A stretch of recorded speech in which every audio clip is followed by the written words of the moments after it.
இங்க பாரு, இப்போ இங்க நீ கொடுக்க போற உன்னோட பதில் தான் உன் வாழ்க்கையவே தீர்மானிக்க போகுது.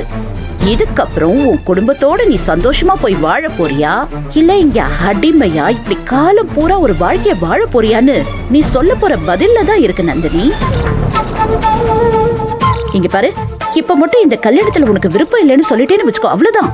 இதுக்கு முன்னாடி நடந்தது எதுவுமே சொல்லாது, இப்ப நடக்க போறதும் எதுவும் சொல்லாது. நேரா கோர்ட்டுக்கு போறோம். இந்த இந்த விவாகரத்து பத்திரத்தை கொண்டு போய் கொடுத்து ரெஜிஸ்டர் பண்ணிட்டு நீ பாட்டுக்கு சந்தோஷமா உன் குடும்பத்தோட போய் வாழலாம். என்ன சொல்ற நந்தினி? என்ன ஆசை காட்டுறீங்களா? அவளோட பலவீனத்துல அடிக்க பாக்குறீங்களா? என்னவோ ஆடு நனையுதுன்னு ஓனாய் அழுத கதையாவே இருக்கே இது. மருமகளோட சந்தோஷத்துக்காக உடல் பொருள் ஆவி எல்லாத்தையும் அர்ப்பணிக்கிற அப்படியே மகாத்மா மாமியார் மாதிரி பேசிக்கிட்டு இருக்கீங்க.